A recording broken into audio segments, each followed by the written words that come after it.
We all know summer is pretty much here, and most of you are traveling or maybe doing something around home, or maybe you're just going to be lazy like me and just play video games all day. Either way, a lot of us here just want to relax. So in today's video, I'm going to be bringing up some breathtaking and beautiful games to help you relax with. I don't know about you, but the last thing I want to do after a final project or after a long day of work is to be completely stressed out with a game. So most of these games on this list won't be too stressful, or maybe just a few. With that being said, let's get right into it. From developer and publisher Don't Nod comes Jusant. Jusant is a puzzle platformer, and you control a lone player that climbs up desolated towers filled with artifacts from the past. There are unique travel mechanics and challenges along the way as you climb up the towers, so you will continue to unravel more and more things about it. Along your journey, you'll be meeting Belast, who is a creature made of entirely water. They will help you find clues and the answers you need to explore new clues and areas of the game. And talk about relaxing, this game has absolutely no dialogue and relies only on the environment to portray the story. The background and setting of this game is based on a rocky pillar above the cloud level, and the tower is surrounded by ocean waters along with a bunch of people living in this tower. Along the way, you'll encounter creatures including sparks and ballast, and due to the drought, which is known as the Jusant, this is eventually going to lead people to leaving this tower and community. Jusant is for PlayStation, Xbox, and PC. Now this game, I'm kind of cheating a little bit because it's not out yet, but it should have been out last month, which is Europa. It's been in development for 6+ years now, and a passion project from a director, Helder Pinto. And in a quick general sentence, it's a third-person action-adventure game with 3D platforming that involves puzzles. It has a pretty open world concept looking at it, and it allows players to go higher and further up as you have a jetpack that will basically guide you through the levels. I love this style of gameplay as it gives me a mixture of Studio Ghibli and Zelda vibes. Love the open world concept, and there's some sort of calmness about this game that I truly adore despite not being out yet. Currently, Europa is available for demo on PC and Nintendo Switch, but the game is aiming to be released this summer in 2024. Sakuna Rice and Rune is an action role-playing simulation game developed by Edelweiss and was released back in 2020 on the Switch, PS4, and PC. You play as Princess Sakuna, where you explore the Isle of Demons to clear monsters while looking after a small group of characters. So the unique thing about this game is that you can actually change between side-scrolling and slash platforming levels. It has a very known 2.5D effect. While you explore tasks, you actually need to do them in a third-person perspective. And along the way, you'll be using farming tools to fight demonic animals, and you can grapple onto surfaces using a divine raiment, which is a magical sash Sakuna uses. You can also eat meals to recover and craft upgraded farming tools and clothes.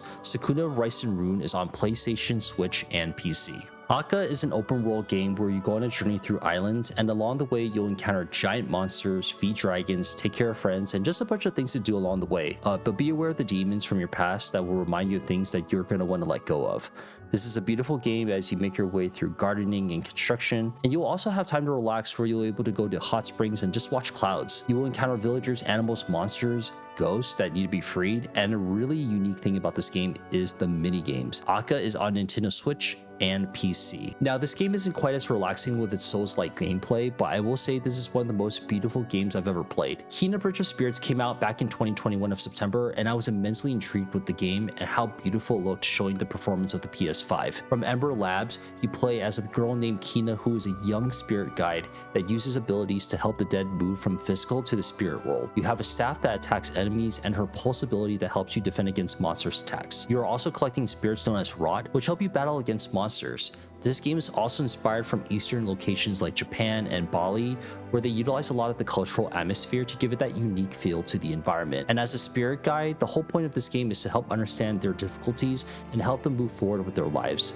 Currently, Kena is on PlayStation and PC. I played Gris back during the pandemic when we started streaming in 2020, and it was one of the most emotional games I've ever played in my life. And I've played a bunch of games in my lifetime. Gris is a platform adventure game made by Nomada Studios and published by Devolver Digital. You follow a girl named Gris who wakes up on the palm of a big statue. She sings but is immediately choked up and is dropped down to the earth. You eventually travel to 4 locations and dealing with a bunch of puzzles to collect lights to help restore color back to the world of the statues. As you go along the journey, you will continue to go through forests, caverns, and buildings to make light and brighten these areas. The game Gris has no talking, but has beautiful and subtle music in the background to really help you develop into the game. It goes into deeper topics like death and moving forward, and make sure to bring a lot of tissues because you'll be going through a roller coaster ride of emotions. Gris is on Switch, PlayStation, Xbox, PC, and mobile. Last one up is No Man's Sky. This is developed and published by Hello Games and was released back in 2018. The game has 5 pillars that has its focus on: exploration, survival, combat, trading, and base building. You can engage all of this in an open world universe with apparently 18 quintillion planets. Planets have this unique form of flora and fauna and alien species that you may encounter in forms of combat or in trade. Along the way, you'll advance and go mining and improve your equipment so you can just be much more efficient as time goes on. There was a bunch of mixed reviews on this game when it first launched, and a lot of people felt like it was very repetitive and it got boring pretty quick. Also very limited multiplayer capabilities, but Hello Games continued to improve the game and has made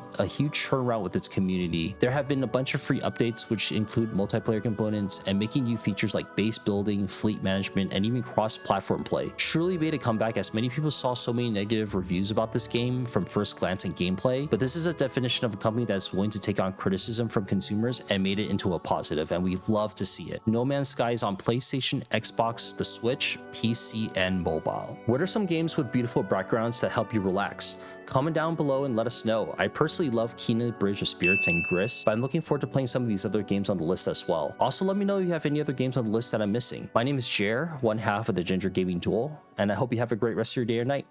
Bye-bye, y'all.